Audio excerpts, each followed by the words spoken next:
Well, a very, very happy Wednesday morning to everyone, and welcome to the John Kentera Show on YouTube, Facebook, and X. Glad you could join me today. We got a great show planned for you. We're going to get to a lot of your questions today. And again, if you got Padre questions, baseball questions, go ahead and dive in and type them in. We're going to get a few questions off of our last show that people typed in. And yeah, I'm excited about today. I'm excited about the rubber game tonight. Padres, after squandering that game Monday night, they come back last night, get a walk-off homer by Fernando in the bottom of the ninth inning off of Kenley Jansen. And the Padres even the series at one game apiece. Tonight, 6:40, the rubber game. We'll get into that a little bit later on.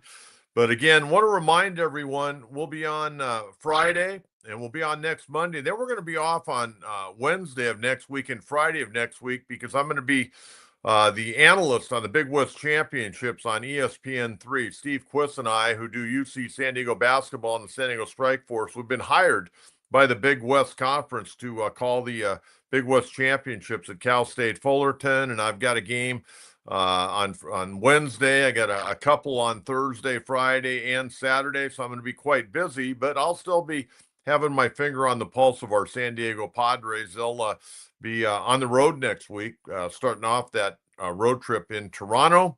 But just want to give you a little programming note on that. And also on Friday, we're going to have our buddy who worked for so many years here in San Diego. He's still working, doing a little freelance work now that he's officially retired from the Associated Press. Bernie Wilson going to join us on Fridays. We get you ready for the Vetter Cup coming up on Friday night. The start of the Vetter Cup against the Seattle Mariners. Eddie Vedder, who lived at Encinitas once upon a time, went to San Diego, but didn't graduate from San Diego. He dropped out and was working at a job and living in an apartment. He eventually moved back with his family back in Illinois, and then ended up, of course, going to Seattle and the great group Pearl Jam. I know a lot of you fans out there. Eddie Vedder's fantastic, and Pearl Jam is fantastic as well. So we're going to honor Eddie Vedder this weekend with the Vetter Cup. So that'll be kind of fun. And it's always a great night at the ballpark. And man, I got to tell you fans, 17 sellouts. Sold out on Monday night against the Halos, sold out again last night.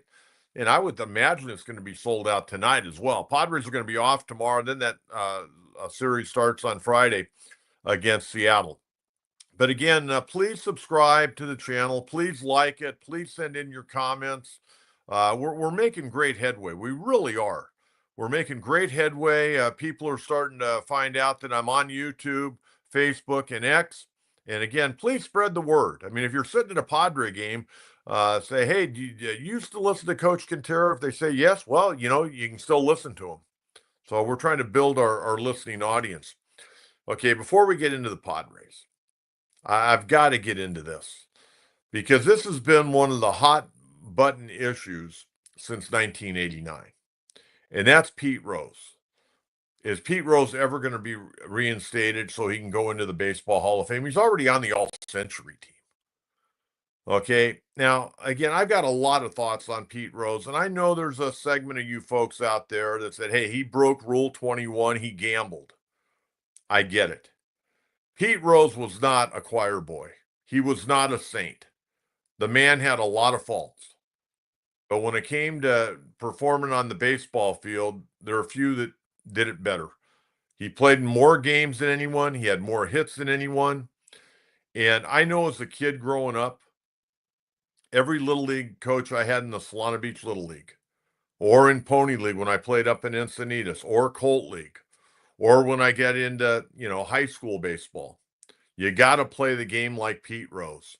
Once upon a time when I was a little kid in Little League, I used to drop my bat and sprint to first base. Granted, I didn't sprint very fast, but I sprint to first base. You wanted to play the game like Pete Rose with the love, the passion, the intensity, the grit, the hustle. He epitomized what baseball and really sports is all about. Off the field, not a real sharp guy.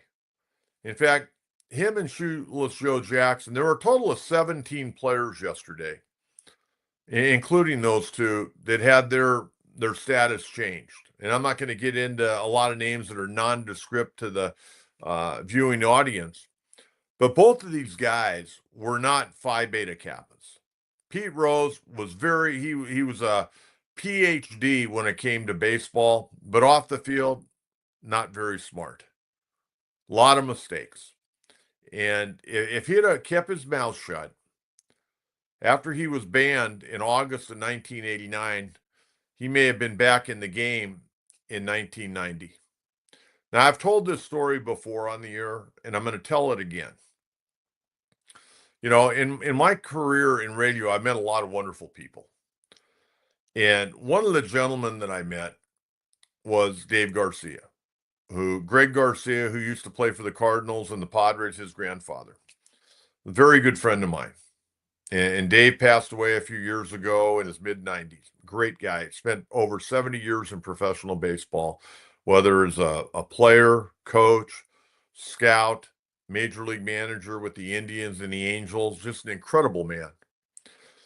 And Bill Werndell, who I worked with at 690 and at 1090, great guy. One of my favorite guys I've ever worked with and one of my favorite people of all time.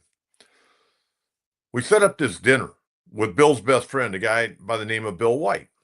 Now, Bill White, for you longtime baseball fans, are going to know who he is. Bill White played with the St. Louis Cardinals, the Giants. I think he finished up with the Yankees. I don't know his exact resume as a player, but I know he was a damn good player and a very underrated player. And then he became a broadcaster for the Yankees for many, many years. A really classy guy, Bill White. Then he became the National League president. And we don't have like a National League president and an American League president now. We just have a commissioner of baseball, and that's Rob Manfred.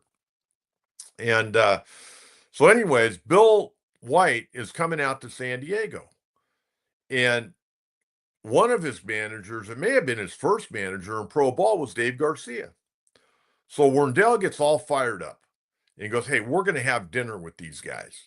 And I'm like a little kid in a candy store. Because now, man, Bill White, longtime major leaguer, broadcaster for the Yankees, former National League president. We're going to have dinner with this guy, and then we're going to have dinner with Dave Garcia, who I spent a lot of time with in the Padre press box over the years, whether it be at Qualcomm or at Petco Park.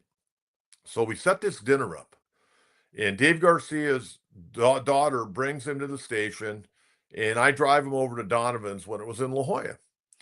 And Bill White gets picked up by Werndell, and so we meet at the restaurant. So we're having this great conversation. We're talking about Willie Mays and Monty Irvin, and we're talking about baseball present day. And this is in the early 2000s. I don't remember exactly what year it was.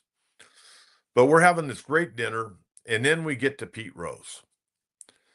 And it was very interesting. I didn't say a word. Billy didn't say a word. Dave Garcia didn't say a word. And Bill White starts talking and goes, hey, look. He goes, here's the story.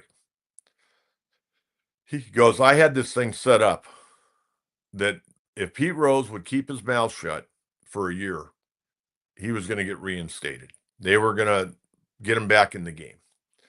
But unfortunately, a couple of things happened. Probably the most important thing happened that shortly after Pete Rose signed that lifetime ban, Bart Giamatti died, the commissioner that suspended him for life. And so everybody felt that the pressure of suspending Pete Rose for life basically killed Bart Giamatti. He was a heavy smoker.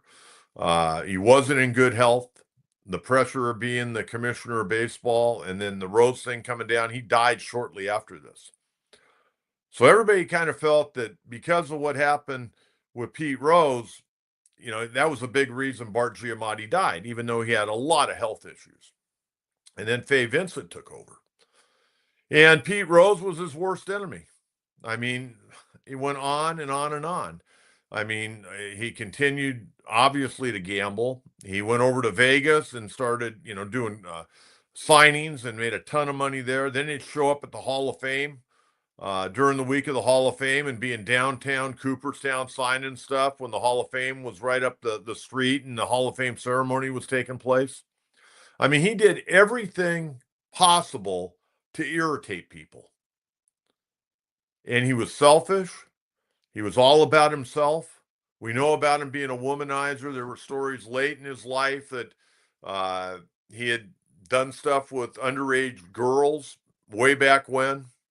But I can tell you this, as far as a baseball player on the field, Pete Rose was as good as you'd see as far as intensity, getting the job done. He played multiple positions. You know, you go back to last week when Rafael Devers, here's a guy that signed this mega deal, long-term deal. And they moved him off of third base because he's led the American League in errors 7 of his 8 years at third base. And they made him the designated hitter because they signed Alex Bregman. And then Tristan Casas goes down. They want this guy to play first base, and he's whining and crying. He's going to be making over $300 million. And he didn't want to go out there and work at it. Pete Rose played like 5 different positions. He played first, he played second, he played third, he played right, and he played left. Wherever they needed him, he went and played.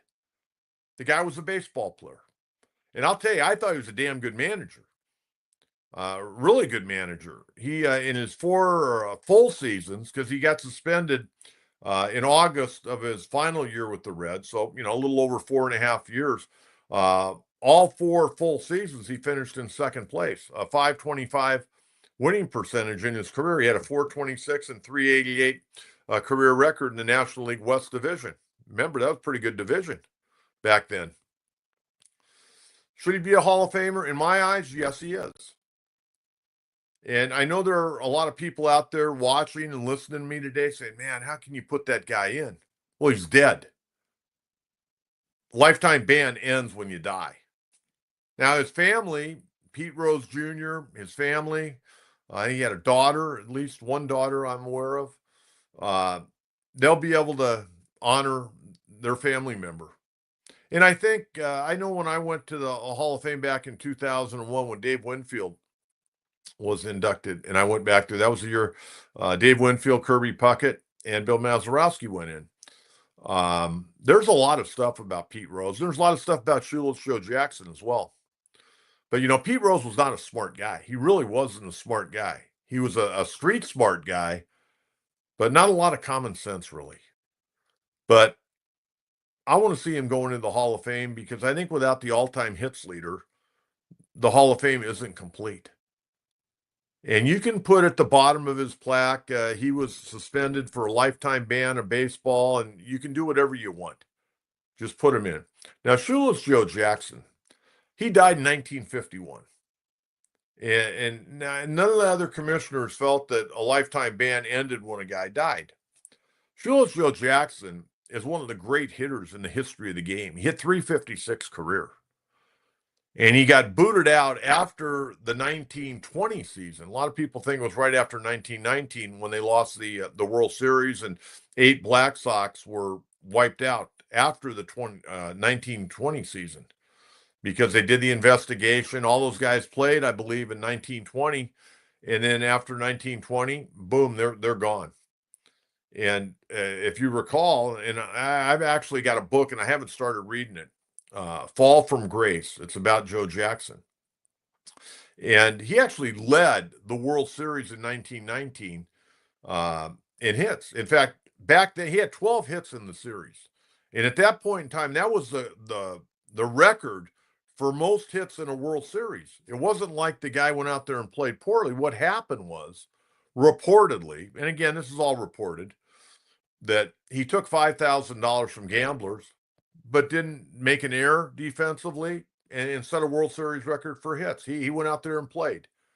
He never, did anything dumb to cost his ball club a loss. But he wasn't smart. He couldn't read or write.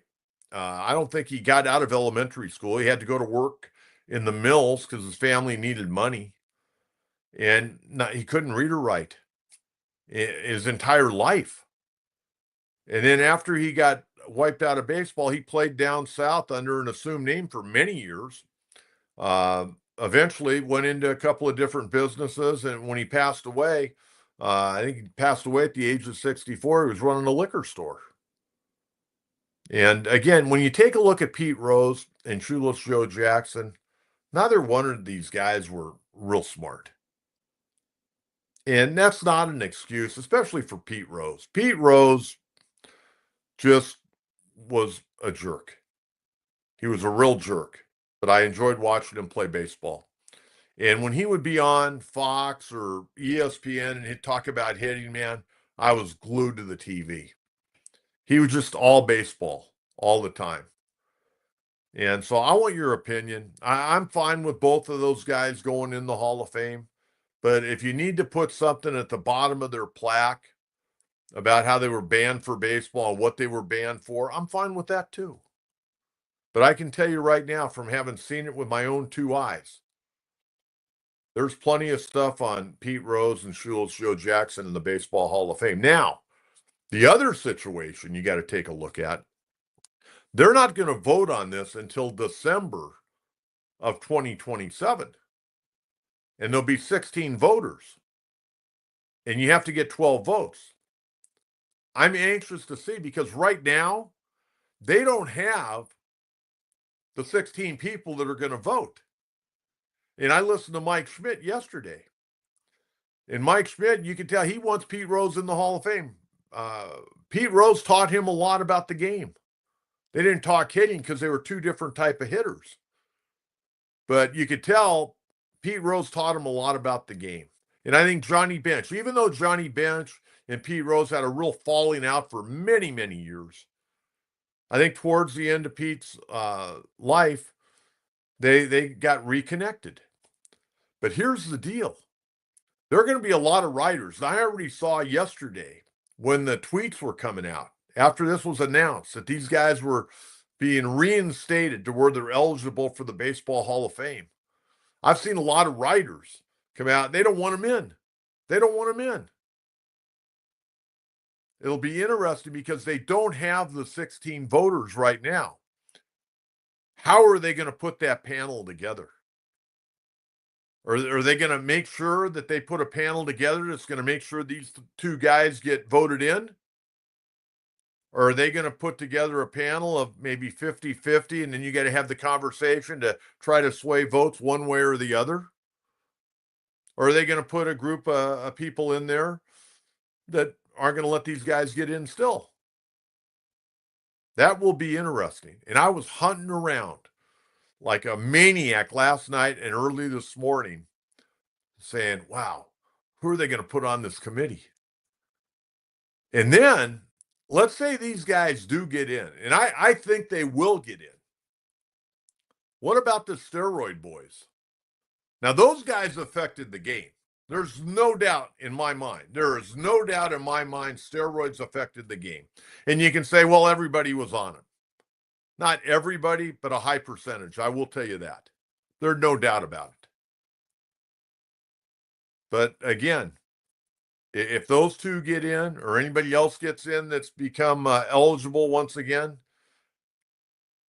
how are the steroid boys down the road going to be looked at?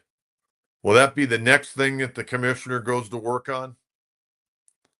It's going to be very interesting. And then, of course, after the 2026 season, it's going to be interesting whether or not we play baseball at the start of the 2027 season. I think they're going to be a big lockout. I really do. I mean, you take a look at this offseason, how so many veterans are still out there that never signed. And part of it's their fault because they just didn't want to play the game of baseball and make a couple of million. They wanted to make a ton of millions, 8 or 9 or 10 million when they're not worthy of that. And I think the owners are really going to put their foot down. I think it's going to be ugly after the 2026 baseball season. But on the field, we got a lot of good things going right now. But where do you stand on this? And I want your opinion. Whether or not you can get in this morning or you can, type it in and we'll get it on Friday's show. I really want to hear your opinion. Retod, Pete Rose still should be in Hall of Fame, Hall of Good Men in a different entity. That's fair. I mean, we're not voting Pete Rose in as the Citizen of the Year, okay, or the good guy of all time. We're not doing that. Okay, what he did between the white lines. The other thing, and I'm going to continue to take questions because I know people have an opinion on this. It was found in the Dowd report, and John Dowd just hated Pete Rose. but he did the Dowd report. And there was no evidence in the Dowd report that Pete Rose ever bet against his team. But John Dowd in interviews would constantly say, well, I got to believe he did. Well, he had no evidence of that. And when Pete Rose wouldn't bet on his team, maybe that was telling gamblers that, hey, you better not bet on us tonight. We're putting so-and-so behind the plate, and we're going to pitch this guy, or this guy's going to be in relief, or this guy's not going to be in relief. I mean, Pete Rose, even though he bet on his own team, he could have used, like a John Franco an extra day, and Franco could have been tired or stiff and blown out his elbow. I mean, there's a lot of things. When you got money riding on a game, you're going to do everything to win. Pete Rose wanted to win no matter what it was. It could be a card game in the clubhouse. It could be rolling dice in the hotel room after a game with a couple of teammates. The guy wanted to win everything. He competed probably brushing his teeth. That's the kind of guy he was. He was an addict. He was an addict on the field because he loved baseball. He was an addict off the field, doing devious things. But he always did them because he wanted to win. The guy had a sickness. There's no doubt about it. All right. Canis Lupus. I don't know how to say that name. Off the field, Rose was unseemly. Rose on the field, Rose did break the golden rule as a manager betting on games. Glad he wasn't honored when alive. I'm not going to argue that. I can't argue that. I would have liked to seen him at the Baseball Hall of Fame go up there and give a speech. It would have probably been kind of funny. Hopefully he would have had enough of class. I'm not sure of that he wouldn't be banging on some guys for taking it 30 years to get him into the Hall of Fame. But I'd like to hear what he had to say, because every time he talked about baseball, I learned something. But it'll be interesting. How would you like to be a voter and vote against it? And then people find out you voted against it, and all the people in Cincinnati are going to hate you. I mean, Cincinnati, man, they love that guy. They still love that guy. MLB reinstates Pete Rose, Shoeless, Joe Jackson, eligible for the Hall of Fame. What are your takes on that, folks? I want to hear from you today. Okay, we'll keep that on the table, and I'll take your questions throughout the course of the program. I want to recap the first two games of the series. I'm going to start Monday night. Again, 16 sellout on Monday night, 41,419. Padres had a 5-3 lead going to the top of the ninth, and they give up 6 runs in the ninth. Robert Suarez did not have it. Struck out Matthew Lugo for the first out, then the roof caved in. 4 walks. Alec Jacob come in, ends up giving up that 2-run bomb to Taylor Ward, and that was all she wrote. I mean, seriously, people, Robert Suarez has been unbelievable this year. Prior to that, he had only given up 1 earned run all year, and that was in a non-save situation. The other night, he ended up getting tagged for 5 earned runs, and the ZRA went from under 1 up to 3. And I heard people say, oh, man, that guy, he's not that good. Guy's leading the league in saves right now. Guy's been awesome. I'm not getting on Robert Suarez. He had a bad night. He couldn't throw his fastball. He tried to throw that changeup a few times. That didn't work. Had a rough night. Michael King was good. Wasn't great. 5 2/3, 4 hits, 3 earned runs, 2 walks, 8 strikeouts. Gave up a homer.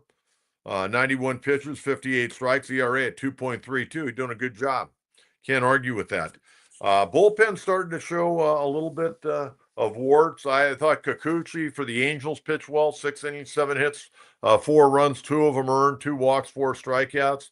Couldn't throw to first base, threw the ball down the right field line, benefited the Padres. Fernando hit his 10th homer that night. Jackson Merrill, 3 for 4, a triple.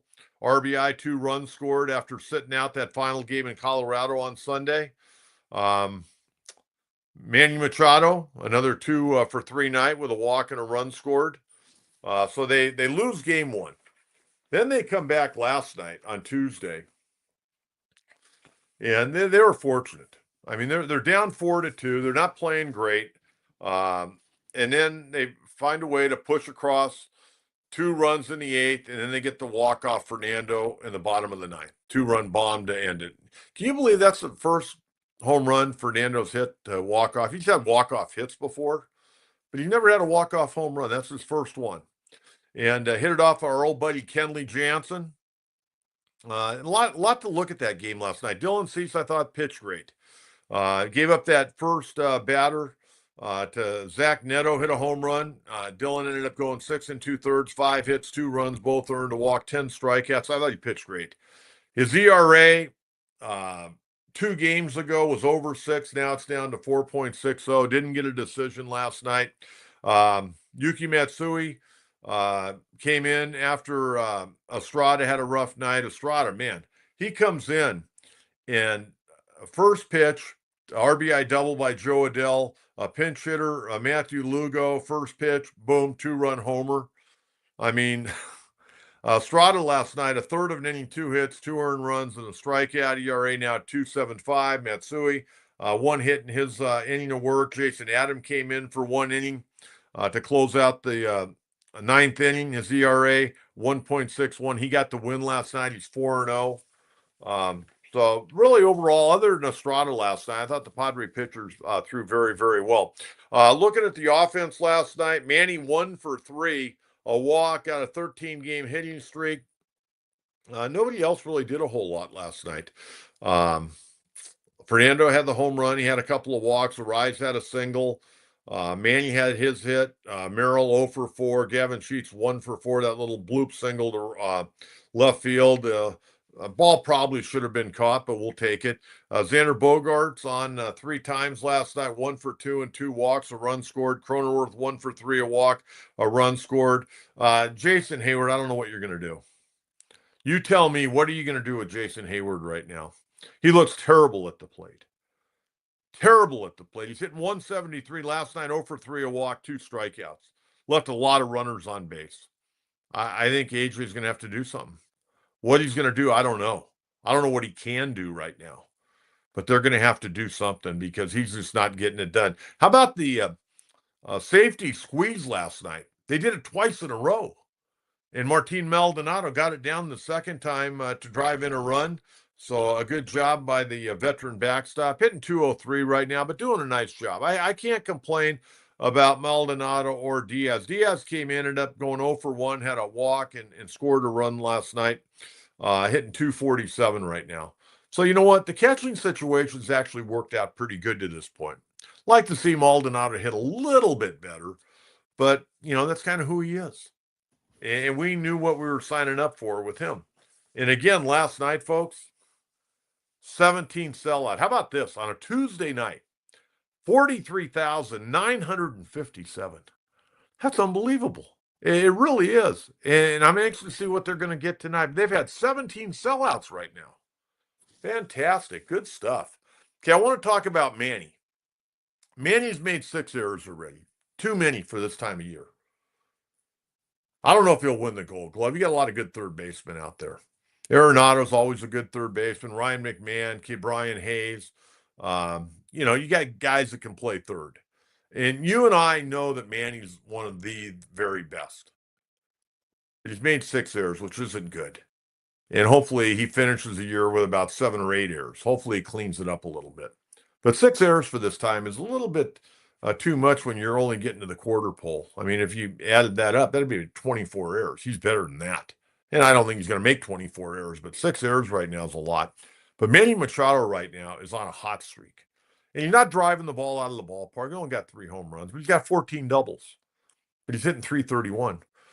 And I know they don't print the averages in the paper as much as they once did. Remember on Sundays in the old papers, the LA Times or the Union Tribune, they'd list everybody, they'd top to bottom. You'd even get the guys that were hitting 203 because they had enough bats to qualify.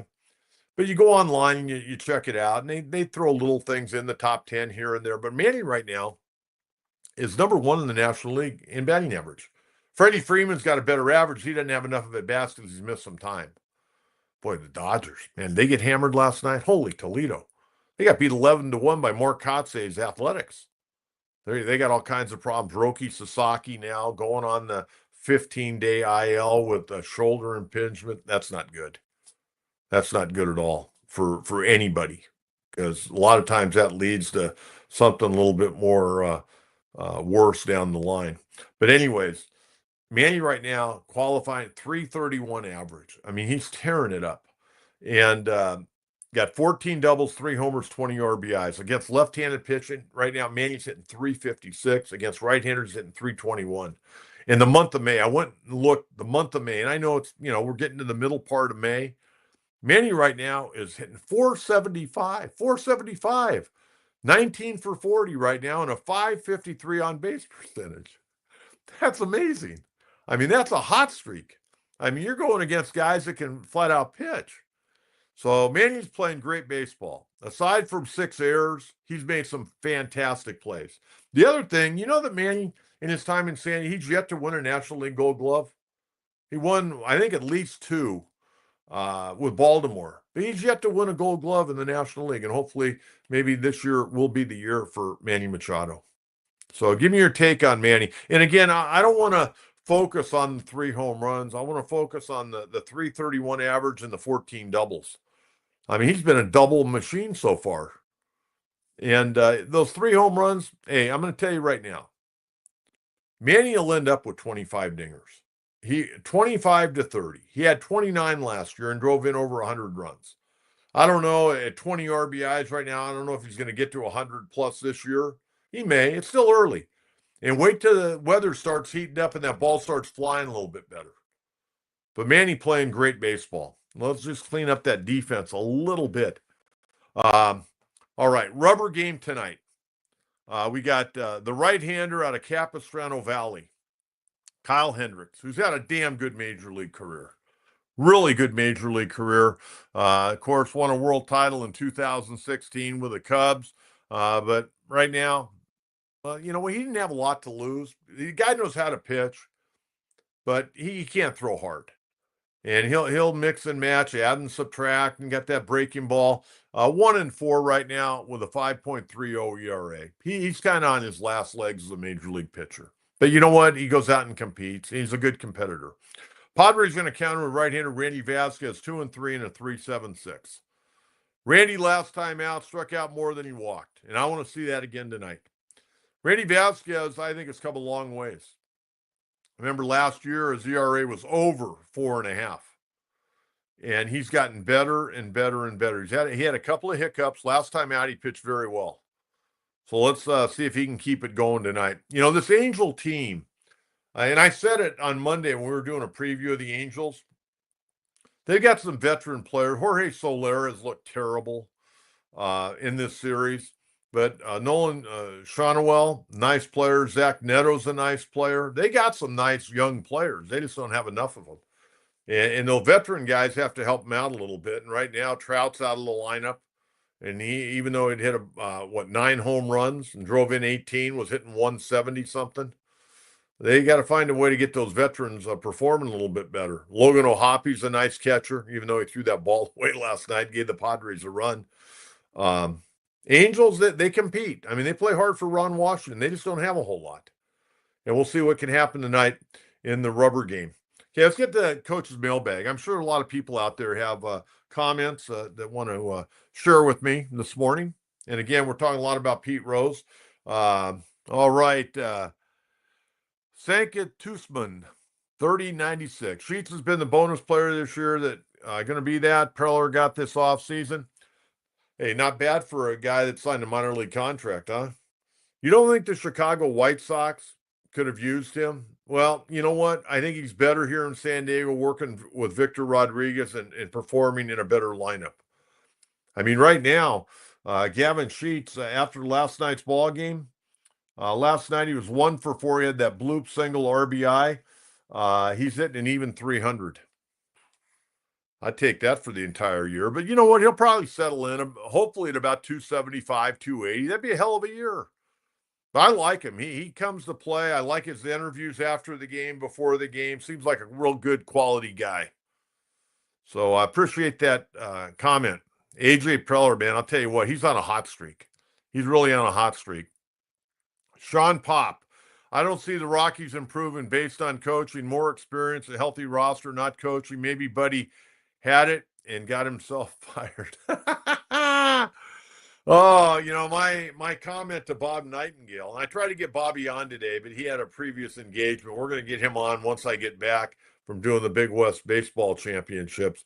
Bob, tweeted the other day that Buddy had gotten fired, and I wrote right after that. I think I may have been the first guy that commented. I go, Rockies may have done Buddy a favor.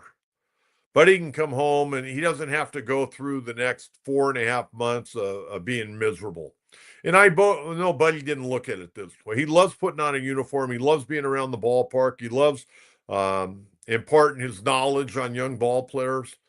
But I think for us friends of Buddy Black, we're kind of happy that he can enjoy life for a while.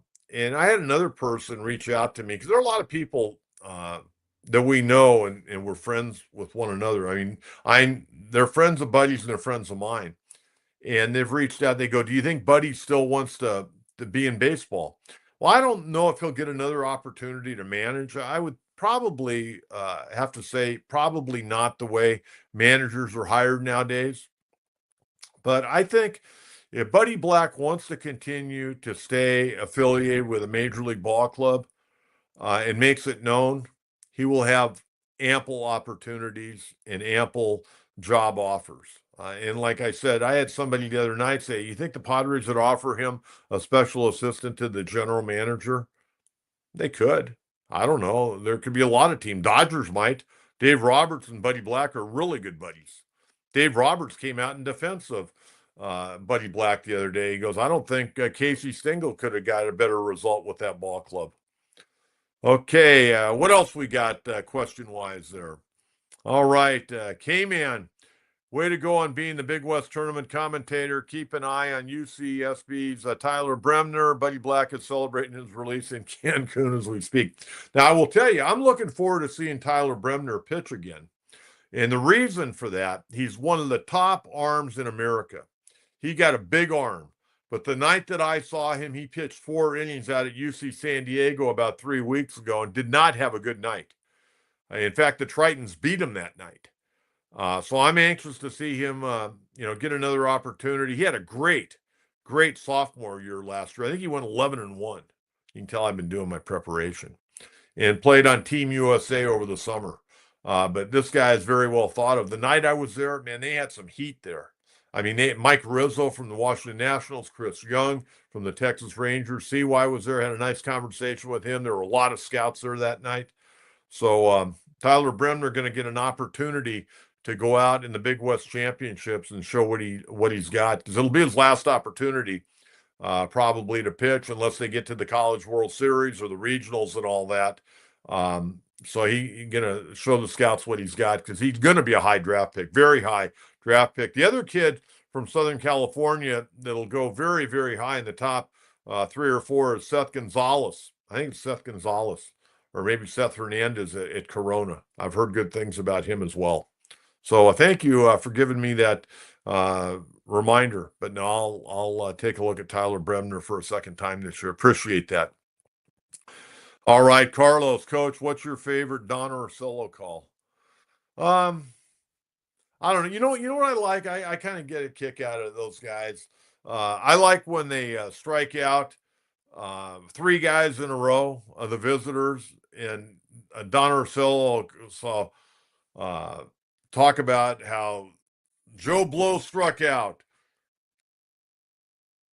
John Kentera struck out, Willie Ramirez struck out, all via the strikeout or something like that. It's that call, and him and Mark Grant, they giggle and chest bump up there. Those guys do a great job. They really do. Don Ursillo is one of the best in the game, no doubt about it. Mark Grant is a great guy, number one, and loves Padre baseball and loves you Padre fans out there. Those guys do a great job. They really do. I think there are a lot of great announcers in baseball, and everybody does it different. I think there's more humor with the broadcast with the Padres. When you listen to some of the other announcers, some of the crews I like. I like Mike Krukow and Dwayne Kuiper with the Giants. I think they do a great job. I think Oral Hershiser and Joe Davis and Tim Neverett and Eric Karros with the Dodgers do a great job. Those are guys I enjoy listening to. And I listen to John Kruk when he does the Philadelphia games, and Keith Hernandez, Ron Darling, Those guys with the Mets do a good job. I'm not the biggest Michael Kay guy from the Yankees. But there are a lot of good baseball announcers out there. And I know I'm leaving out some real good. Dave O'Brien with Boston. I mean, I could Dwayne Stats with Tampa Bay. I watch a lot of baseball, and there are a lot of really good announcers. And the other thing, you can tell a couple of things about announcers. Some guys are in the booth because they got a name and they can BS you all night long. And then there's other guys that are there. They got passion. You can tell they go down. They talk to the ball players. They're present day. They've got their finger on the pulse of the ball club, and that's what I like. Um, I'm not going to get into ones I don't like, but there are a few out there. Well, first of all, thank you very much. I can buy a cup of coffee with that. I very much appreciate that. Always appreciate any supers out there. I say it's time to platoon Wade Lockridge at left field. You know what? Short term, that may not be a bad idea. I would, Terso Ornelas would have swung the bat better. He was only 1 for 14 and not really tearing it up right now in AAA. AJ is going to have to look to get help. He really is. And preferably a left-hand hitter. I don't think Tyler Wade is the long-term solution out there, even as a platoon guy. I think he helps the ball club more coming off the bench. Lockridge has kind of grown on me. I think he gives you a good quality at bat, even though he's not going to hit a whole lot. He can play either 3 defensive spots. He can run late in the ball game. He's a nice complementary major league player. Probably more of a 5th outfielder than a 4th outfielder, but a lot of teams don't carry 5 outfielders nowadays. But you know what? Those guys are helping the ball club. They already have helped the ball club this year. But I just don't think, and I felt bad last night. I was watching the game and I go, man, Jason Hayward, 35 years of age, been in the big leagues 15 years. I just don't see it. Does anybody out there see Jason Hayward finishing the season with the Padres? I don't. And, you know, the guy's had a hell of a career. And it's tough to let a veteran go. A guy that's, you know, been a part of some really, really good ball clubs and a world champion. Again, another guy with that 2016 Cubs team. But I just don't see it right now, folks. He looked almost helpless at the plate last night. And you have days like that, but he's hitting 171. Crying out loud, you got to be able to at least hit your weight. Okay, what else we got? What else we got out there today? Hey, Coach Tyler, we're a quarter into the season. How would you grade this team right now? I think you got to give them a flat out A. They're playing great. I mean, they started out, 15-5. I know they've come down to earth a little bit, but overall, there haven't been too many days where we've, after the game's over, going, oh, man, they stink. They can't do this. They can't do that. That's a good ball club. I mean, I saw the power rankings yesterday in the MLB network. Dodgers number 1, Padres number 2. They got an A for me. I got no complaints. I am a little concerned about left field. I've been concerned about left field and catching, but to this point, the catching I'm okay with. Those guys have done a nice job. We knew they weren't going to hit. We know that Diaz is going to hit better than Maldonado, but Maldonado's done a hell of a job behind the plate. And then you take a look at the pitching staff. They've been great. If I was concerned, aside from left field, I'm concerned not as much with the starting pitching right now, but over the last 10 games, I'm very concerned about the bullpen. And the reason I'm concerned about the bullpen is I think they're having to pitch too much. And then you can say, well, that comes back to starting pitching. Well, yeah, it does. You got to have, Cease go consistent, 5 2/3 or 6 1/3. Pavetta, who's done his job, had a rough start on Sunday in Colorado. Michael King's done his job. Vasquez overall's done a pretty good job. You've had some problems in that 5th spot early in the year with Kyle Hart getting banged around on road games, but great at home games. And now Kolek has really helped out. His 2 starts, 5 1/3 in a complete game, which is unbelievable. Where'd that come from, especially at Coors Field? But the bullpen, I'm concerned with because they're having to pitch a lot. I mean, Jason Adam, I don't know if he can hold up. And he pitched well last night. He's 4-0 on the year and a 1.61 ERA. But you can't keep going to the well over and over and over this early in the year. So at some point in time, guys are going to go down. Guys are going to need a breather. They need a 2-week vacation. You have to bring somebody else up. Ryan Berger, I thought, pitched very well. Sean Reynolds been up here, hadn't pitched real well. And I know he didn't have the benefit of spring training. He was pitching pretty good down in AAA, but not pitched well in the big leagues.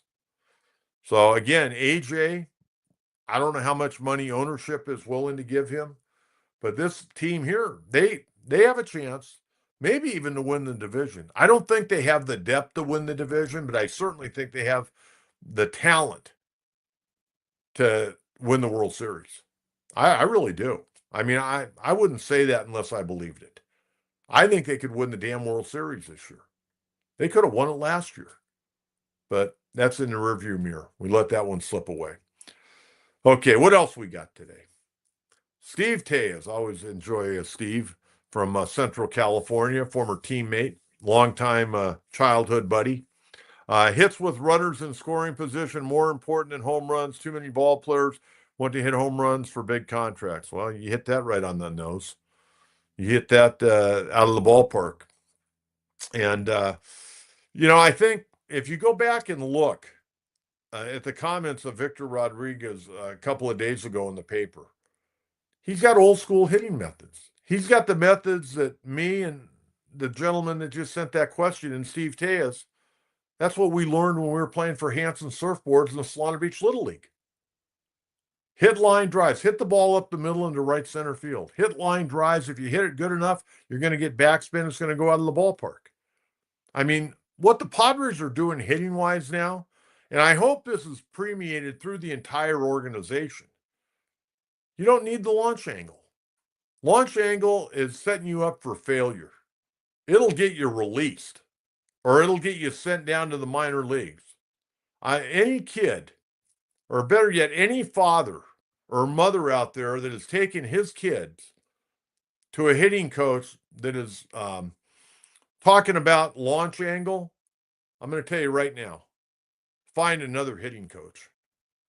That's what I would say. There's a guy, by the way, on the internet. He's on X, a guy named Teacher Man, a guy named Richard Schenk.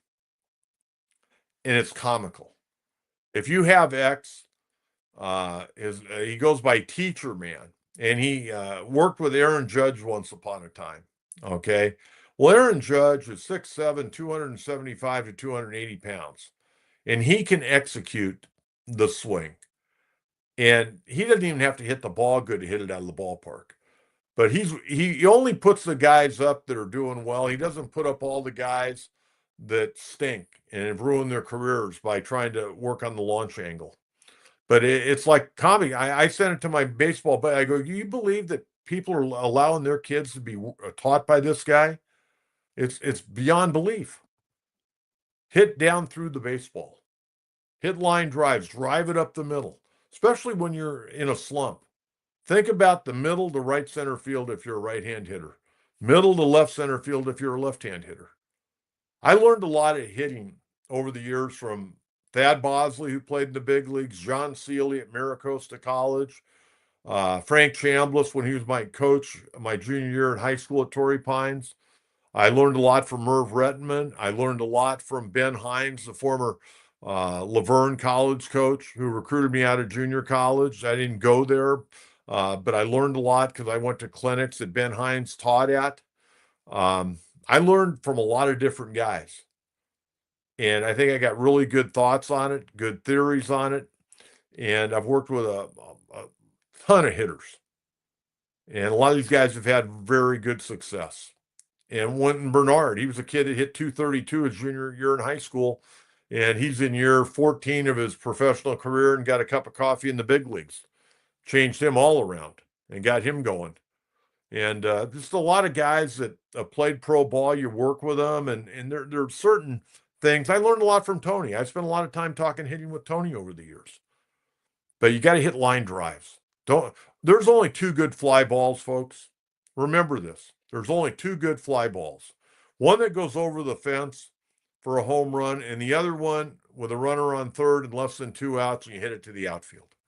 and get a sacrifice fly. Other than that, hit line drives and hard ground balls. That's the way I look at it. Steve, thanks again for that question. I hope you and the family are doing well. Okay, we talked about Ethan Salas on Monday in our weekly Ethan Salas, Leo DeVries update. Well, and I told you that Ethan was on the IL still and had been on the IL for almost a month. Well, yesterday, AJ Preller talked to the media, and Ethan Salas, those back spasms, well, they got a little bit worse. And he hadn't played since April 17th. A CT scan confirmed a stress reaction in his back, lower right side of his back. So he's not even in San Antonio now. He's back in Arizona rehabbing. And then when they got him back there initially, they were trying to have him, do some baseball activity, swing the bat a little bit. It wasn't working. So they've shut him down, doing exercises, and they think he's not going to be back until July. So he's going to miss a good chunk of the minor league season. But again, he turns 19 on June 1st. We're not going to rush this guy. I told you how much I love this kid. I think he's going to be a hell of a player. But you got to get him healthy, and then you got to really go to work on that bat. And I'll tell you, I don't know who's been working with him. And this is not to say who's working with him doesn't know what they're doing. But I'll tell you what, I would get him working with Victor Rodriguez this offseason. And I know they've talked about him maybe going back to the Arizona Fall League or maybe going out and playing winter ball somewhere. Hey, I'd rather see him work with Victor Rodriguez all off season. Wherever Victor lives, that's where Ethan Salas needs to live and work and really work. Let's see how he comes back. Let's see how he finishes up offensively and how he finishes up health-wise. But I would get him working with Victor Rodriguez. I really would. And again, that's not to say the guys that are working with him don't know what they're doing. I'd like him to develop a relationship with Victor Rodriguez and a trust in Victor Rodriguez. That's what I would like to see. Okay, now, Darvish. Tonight's a big night, folks. Not only do we have the rubber game, but we've got Darvish making a start tonight. He's going to be starting for El Paso over in Las Vegas. And I don't know if he's going to throw 65 pitches or they're going to try to get him through 3 or 4 innings. I don't know. They're going to have to go with on how he's feeling. But Darvish back on the mound tonight, coming back from that right elbow inflammation. So, of course, he was placed on the IL back on March 27th, retroactive to March 24th. They've been slow playing it, and they'll continue to slow play it. And even if he pitches well tonight, I don't know if his next start would be in the big leagues. I think they need to, they've slow played it this much, let him have a couple of starts in AAA. That's what I think they ought to do. So we'll update you on that Friday and get all the information after that. Okay, we got any other questions? Got any other questions? I'd like to hear from some of you folks on this Pete Rose and Shoeless Joe Jackson situation. We got a few early questions. I'm surprised we haven't gotten more. Okay, let's get to the National League standings. And oh, by the way, I don't know if you saw it yesterday. Clayton Kershaw, who pitched very well the other night in AAA, he is going to apparently make his first major league start on Saturday night against the Angels. So we'll see how Kershaw responds. Man, and I'll tell you what, Dodgers, they got about 16 pitchers on the IL right now. They ever get everybody healthy, I mean, I don't know what the hell they're going to do because they're going to have a lot of roster moves to make. And some of those guys aren't coming back, but a lot of them are coming back. Okay, let's take a look at the standings here. We're going to give you the entire standings today. New York Mets sitting right now at 28-15. 3-game lead over Philadelphia. Philadelphia not going away. How about the Braves? They've finally crawled back to the 500 mark, 6.5 games back. The Nationals, 17-26, 11 back. And then the Marlins bring up the rear at 15-26, 12 games back. Now, I think you're going to have a great battle in the NL Central. How about the Cardinals?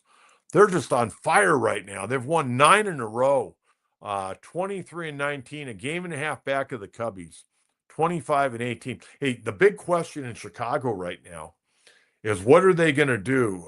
Kyle Tucker's a free agent at the end of the year. And then PCA, Pete Crow Armstrong, he already turned down a long-term deal.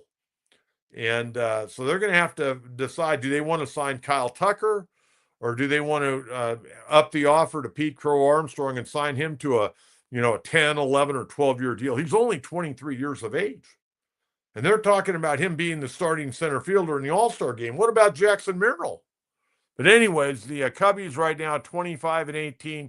Cardinals playing great baseball. The Reds 20-23 under Tito Francona. I don't know if they have enough pitching wise to really stay in that race, but they're 5 games back. The Brewers are 5 games back, and then the Pirates at 14-29, 11 games back. And then in the West, I mentioned Dodgers got pummeled last night, 11-1. They got Yamamoto going tonight. They're sitting at 27-15. Kind of struggling along at 5-5. Padres half game back after the win last night. Giants hanging in there 2.5 back. Diamondbacks playing better baseball at 22-21, 5.5 back. And then the Rockies, by the way, they're 0-2 since they fired Buddy.